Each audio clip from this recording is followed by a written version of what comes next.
Good day, all. My name is Kelli Prather, and I am the host of Kelly's Commentary. And on today's show, we have the world-renowned psychiatrist, Dr. Emmett Cooper. How are you, Dr. Cooper? Fine, thank you for having me. You're so welcome. You're so welcome. This is life coming full circle for me. Considering that my first job was in mental health. I am an occupational therapist, and my first job was in mental health, and I'm pretty sure that Dr. Cooper had some of my patients. So, Dr. Cooper, tell us a little bit about yourself. Well, I went to Howard University Medical School, spent a couple of years at the National Institutes of Health, then came back to Cincinnati and did a psychiatric residency in psychiatry.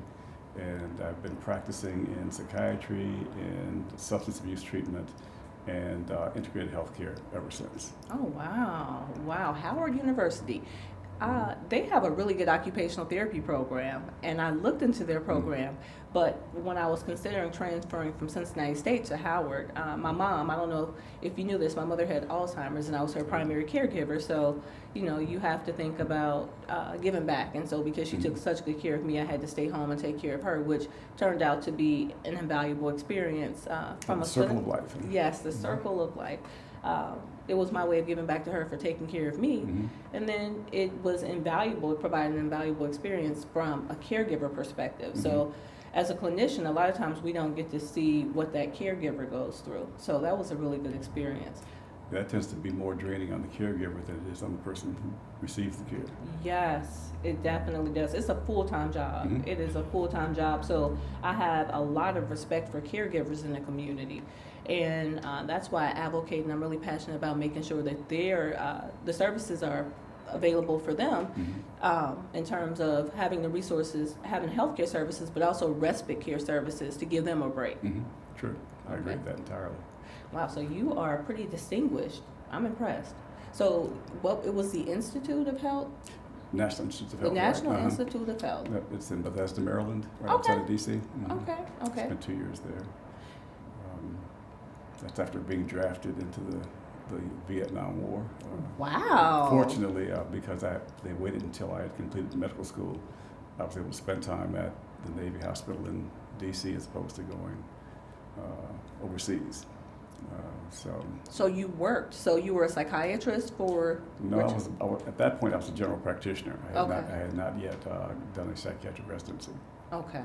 Okay. Wow. Okay. So you were able to avoid going into active duty in terms of fighting because you were providing services to other. Right. I thought it would be more valuable here, and I didn't argue with that point of view. Right. I'm sure you appreciated that. No, I did go to Vietnam about 3 years ago I had so many friends that didn't return, and I wanted to go at least to see what it was like and to get a chance to talk to some of the people there, because I thought that was really unjust war, and I'm not clear why we were there even to this day. Right. But when I spoke to the people there, they had very little resentment because 80% of them were under 35 and were not born at the time of the war. So It's just history for them. And it's just history for them. And it's interesting that you said that you didn't understand why they were there. My dad was a Army vet, and he was in the Korean conflict. He doesn't call it a war. He said it was a more or less a conflict. And he said it was just senseless. It was senseless, and that that war could have been avoided. So We're still having consequences from it today. Right. I totally agree. So what I found is interesting is that you were a chemical dependency counselor. And so I kind of want to talk about the heroin epidemic, and I want to compare it to the crack epidemic. Okay, well, people get addicted not to a particular drug necessarily, they get addicted to the ability to control the way they feel. Okay.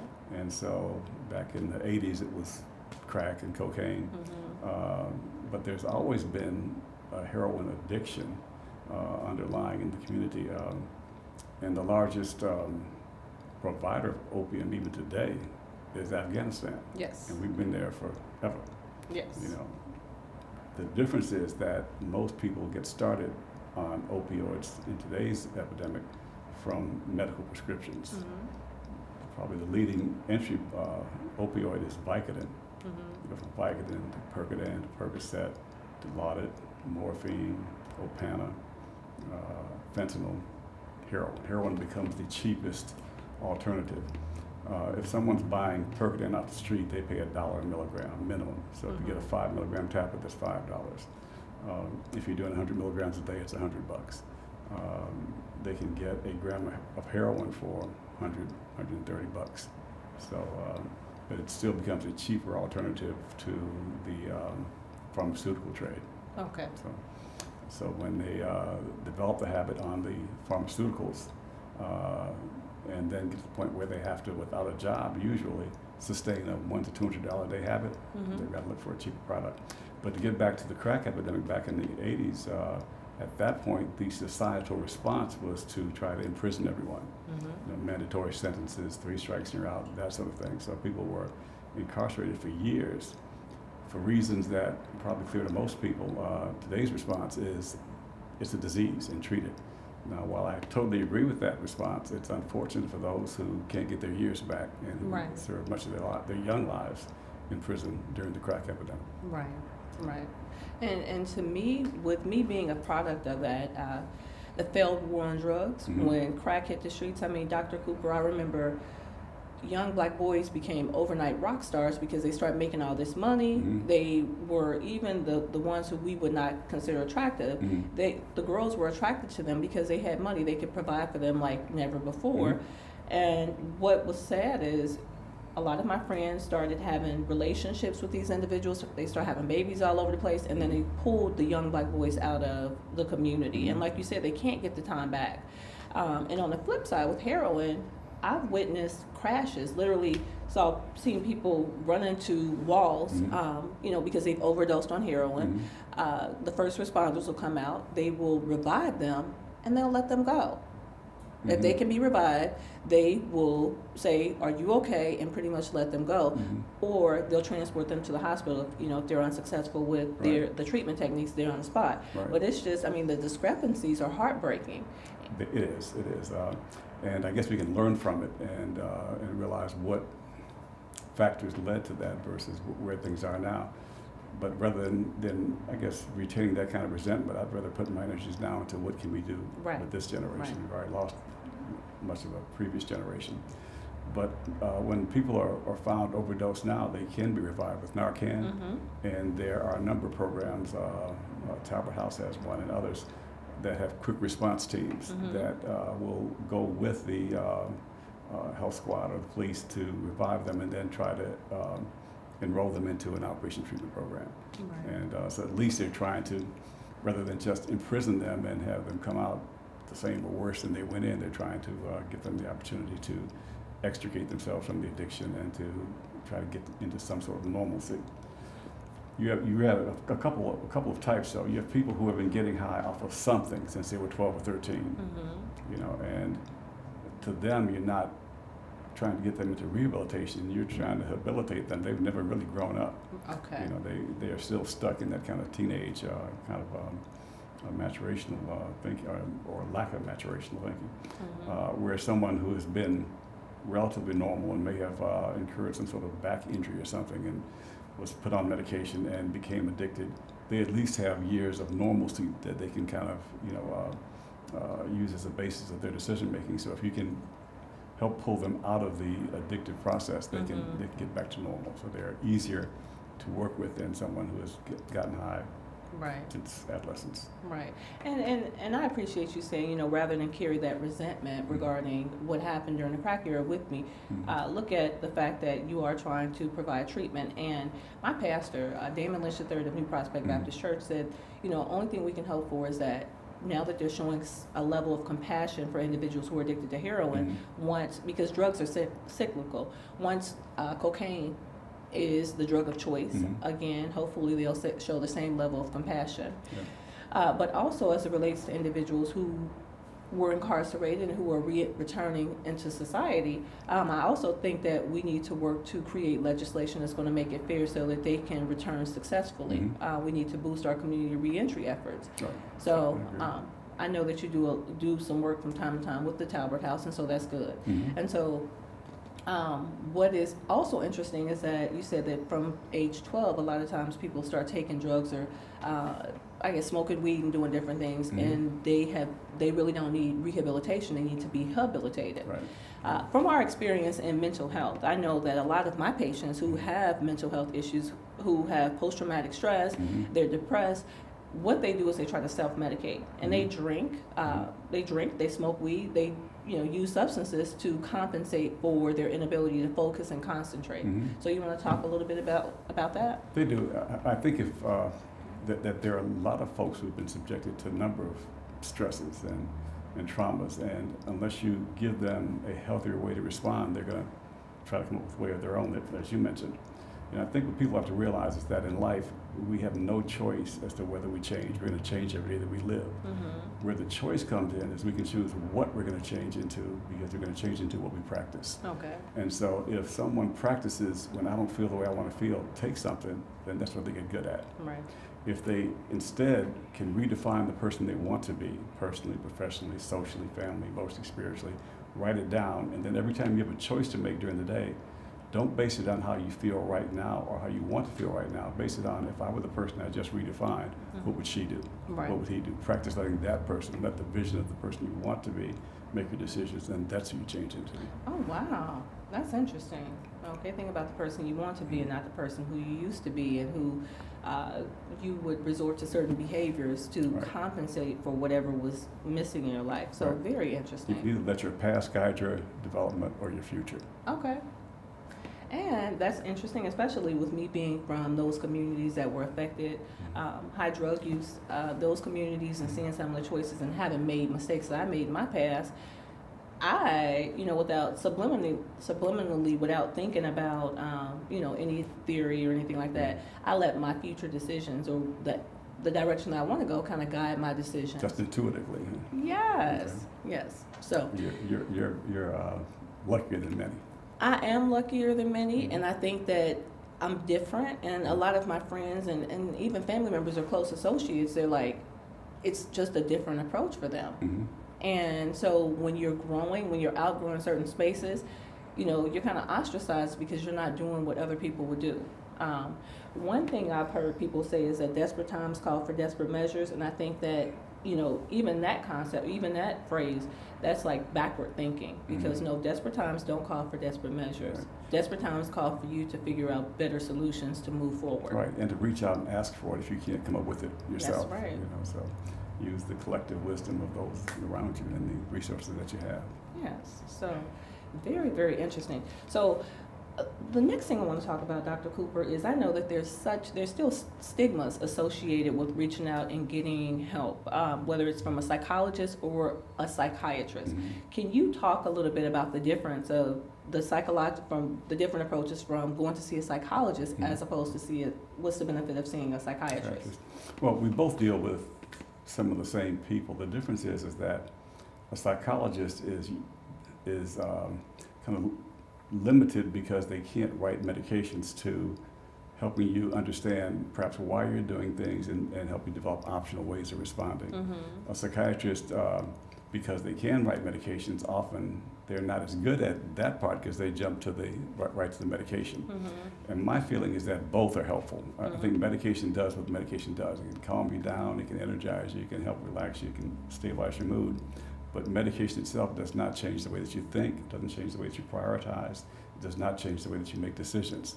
I think talking to someone who can give you a different perspective and a different way of responding to events can help you do that. So I think most people will need help from both directions. So I think it's really up to the person that you talk to.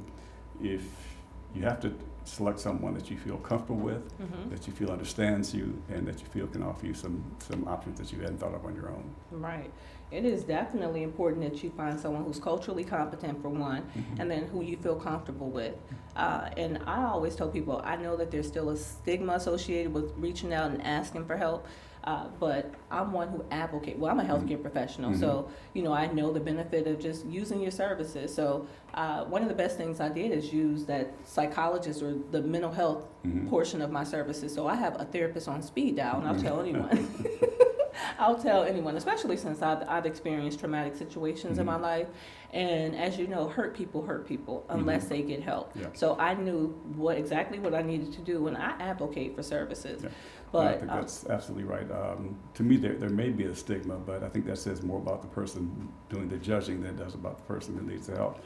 I think if you recognize that you need it, I'd rather have the stigma and get the help I need than to stay where I am and not be able to deal with the issues that are dealing with me. You know, so. Right. And I think that for people who do reach out and get the help that they need, when they're able to function, and people say, well, how is she able to do that? Because she's getting the help that she needs to move forward. Otherwise, I guess, what is it? What's the term? Decompensate, or? You can't decompensate. It can't get worse, that's for sure. Yeah, you get worse. Yeah, it can get to a point where you can't think clearly and can't plan and can't react normally, and it can be devastating. It can be extremely devastating. And so, like you said, it's important to just get to know a therapist or get therapists who you can relate to, who you can establish a healthy rapport with, who you feel comfortable with. Right. As I indicated, I talked about some of the therapists in that area, like Dr. John Thomas. The one thing he's Christian based, and when you go see him, he will pray with you before the services and after the services. Right. Some people are comfortable with that, but then some people who are from different religious backgrounds, like, I came to you for therapy, I didn't come for so they're not as receptive. Right. But then you have doctors like Dr. Kenneth Washington, who, he's straight shooter, just go straight for it and just tell you, like, this is what's up. Right, this is what's up. You're your problem. You're trying to do too much. So, I like doctors like that. And then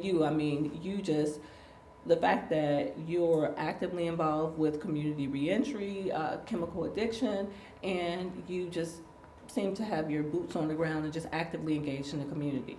Coming out of school in the 60s and 70s, a time of, awakening of social consciousness, I always felt that I wanted to be able to provide health care for those who didn't have a lot of options. People who have a lot of money can select a number of resources. For folks who don't have those kinds of options, why should they get less care or less? In fact, they are challenged with more devastating kinds of social issues. Why should they not then be able to avail themselves of someone who is trying to give them the best that they can have? Right. So that's what kind of got me started in the direction. And so when I came out of my psychiatric residency, the first program I got into was running a methadone program. And this was back in the 70s, So at that time, anyone who was addicted to heroin was just less than dirt, They're ostracized, and if you couldn't put them in jail, they just wanted them out of the sight of the public, And it's been interesting to watch the progression of how society looks at addictions, because really addiction is just a chronic disease, much like diabetes and asthma. Yes. Folks will say, well, but an addict chooses to do that. Well, a person chooses to smoke. Does that mean you don't treat the asthma and the COPD that they get? A person who chooses to allow themselves to get overweight and develop type 2 diabetes, does that mean you don't treat them because of that? Right. Why would you just be judgmental with the drug? By a person who chooses to drink alcohol, do you not put them in alcoholic programs? So if you look at it as many diseases that we encounter are related to our choices that we make. Right. Foods that we eat, the exercise that we don't do, and a number of things, Yes. So, drugs is a severe case of that, but it's a disease of choice. It is a disease of choice. And in listening to you, I heard you say that in the late 60s, early 70s, when individuals were addicted to heroin, that they were kind of ostracized. I'm so happy you brought that up, because a lot of people, especially millennials, and younger, people who were in the millennial group and younger, they don't realize that heroin has been around since the Nixon era. And we have these different conspiracy theories about drugs and all of that. But, I read where President Nixon said that called heroin the black people drug. And he must not know about the opium exactly with the Chinese and other groups, in the earlier centuries. But so they put it into the black communities and said that just give it to the young black people, and pretty much their life would be ruined, or they would it would be changed. And so I've had, You know which drug kills more drugs than any other drug? which drug? Cigarettes. Oh, yes. Oh, definitely. Yeah, cigarettes Yeah. kill more people than anyone. 600,000 Americans every year die Wow. from cigarette smoking and its consequences: COPD, heart disease, kidney failure, Wow. that kind Wow. of stuff. But yet it's treated very differently. Exactly, and they keep selling them every day. The price of cigarettes is going up. When I lived in New York, a pack of cigarettes was $12, and that was like 5 years ago. But back in the day, there used to be tobacco subsidies. Wow. People grow more tobacco, so Wow. it is interesting how society responds differently to Right. different issues. To different definitions and when different cultures are affected by the drug. And going back to heroin, I lived in Baltimore, Maryland for a short period of time in 1998, and I remember I lived in a black community, and there were African Americans walking around looking like zombies, the Walking Dead, because they were addicted to heroin, and they were just kind of ostracized, like you said. They were in the late 60s, early 70s, and there was nothing being done. Now, I'm excited now that there is treatment, and so what a lot of people are saying is with the Medicaid expansion program, it's expanded specifically to treat the heroin epidemic. What is your take on that? I don't know if it was expanded specifically for that, but it certainly has impacted that, and there's a lot of individuals who otherwise would not have the financial means to seek certain kinds of treatment, the ability to do that. Okay. Especially in today's world, you have what's called MAT, medication-assisted treatment, where they use, the old model for treatment was one based on AA model, where it was total abstinence or nothing. Opioid dependency is a different animal, and people respond differently. And so there was resistance early on to using anything. If someone came into a program, they had to say abstinence or nothing. Well, after you get 30, 40 people overdosing and dying because they couldn't remain abstinent, then they realized that certain medications, starting with methadone, were able to forestall the withdrawal symptoms that would then allow you to get them into a rehabilitation program to teach them ways of non-drug responses to things that triggered them. And after methadone, which came out probably in the 60s, 70s, you had Vivitrol, which blocks response to opiates, and Suboxone and things like that. So there are an array of medications that can be used to pull someone out of the drug activity so that you can then help train them to develop the skill sets they need to get into recovery and stay there. Okay. And I kind of want to talk about the politics of healthcare. I've been a therapist for 16 years, and after practicing for 10, 11 years, I started feeling like healthcare was becoming so political, down to the documentation, and it was based on what policy was linked back to this piece of legislation, and so you've been in practice for some years. What are some things that you've done to just keep your love for healthcare, for your practice? What are some things Yeah. because I'm pretty sure that you've experienced multiple changes throughout the course of your career. And you realize that you can't control much of that. And so again, you can spend your energy being angry and resenting the fact that you have to respond to it, or you can decide, what can I do despite those kinds of issues? And I've chosen to take the latter one. Okay. Because it's what I kind of preach to my folks. I said, well, if someone comes in and I dealt with some sickle cell kids, and they said, we can't play football, and we can't do this, and we can't do that. I said, well, you can either focus on what you can't do, or you can focus on what you can still do, and try to develop that. And I think depending on which perspective you take will influence greatly your outcome. Okay. Because we all have things that challenge us, and there's some people who tend to focus on the negative things and things they can't do, and that saps your energy. And I think we need to really be energized by the vision of things that we can still do. Okay, and that's interesting, and I guess I've been doing that subconsciously anyway, because I went from being an occupational therapy assistant to being an occupational therapist, and not working for someone else, to being an entrepreneur, starting my own business, and now I'm looking, I'm a candidate for Cincinnati City Council, and so I'm looking at the political side and what I can do to be at the table in terms of writing policies that directly impact healthcare. And one of the biggest is insurance companies. Yes. I've been in medicine for a long time, and I've also been fortunate enough to travel around the world a lot, and I've been to other countries where there's universal health care. And it's just amazing to me that none of those programs are trying to get back to our model. Right. You know, Right. most programs in evolved countries are trying to get into a single payer or universal health care. Mm-hmm. You know, and I've not seen people in Canada and England and Spain and all those places say, God, I hate this universal health care. Right. They love Right. it. Right. I think people want to live there specifically for that purpose. Yeah. But insurance companies extract billions of dollars from healthcare delivery. Mm-hmm. And where does it go? To the shareholders. Right. It doesn't go to one Band-Aid. Mm-hmm. You know, so how do you justify that? You know, Right. it's not even in the discussion most of the time. They say, well, we're spending a lot of money, we can't afford Medicaid. Get rid of the insurance companies. Right.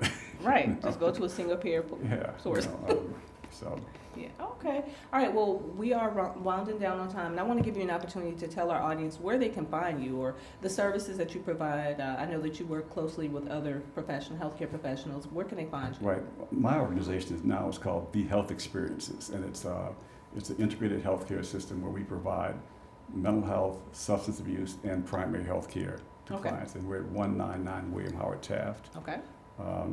But I also work with, as I mentioned, Talbot House and the Central Community Health Board. Mm-hmm. So I try to make sure that I have my hand in both the public and private sector to give me options and to give my client options. All right, well, with me being an aspiring politician and a healthcare professional, I think that it will be good for me personally to stay in touch because we didn't discuss this on the show, but we talked about the integrative approach to health and well-being. Mm-hmm. And I would just love to follow you and just to continue to be in touch. So Okay. this is Look forward to exciting. Yeah, thank you so much for coming on the show today. Thank so you. we have a couple minutes, so are there any final thoughts that you'd like to share with the audience in terms of encouraging them to get the help that they need? Yeah, I think that people need to understand that historically, healthcare has been, many clients have been very passive in their own healthcare. Mm-hmm. They only go when they hurt, you know, when something's not working, and they go to the doc and say, fix me. I think that we need to be much more involved from a preventive standpoint, Yes. you know, where we recognize that we make choices every day that impact our health. Yes. And we need to learn that the real conflict is what's going to make me feel better right now versus what's consistent with the person I want to be. Okay. And unfortunately, we tend to give in to how it's going to make me feel right now. Right. And so I think be it physical health, mental health, or substance abuse health, we have to stop reacting to the immediate issue and let the vision of the person we want to become guide our decisions. Amen. Amen. So I am in full agreement with that. I think that we tend to be proactive instead of reactive instead of proactive, and we need to take a healthier, proactive approach. Right. And just think about what we need to do for ourselves and our communities moving forward to be healthier moving forward. So thank you so much for coming on the show today. I really appreciate you taking the time. Thank you. For my audience, thank you so much for tuning into this episode of Kelly's Commentary. I pride myself on bringing us our news our way and highlighting African American professionals because they speak directly to the need of the African American community. So thank you so much for tuning into this episode of Kelly's Commentary. Have a good day and God bless. Goodbye.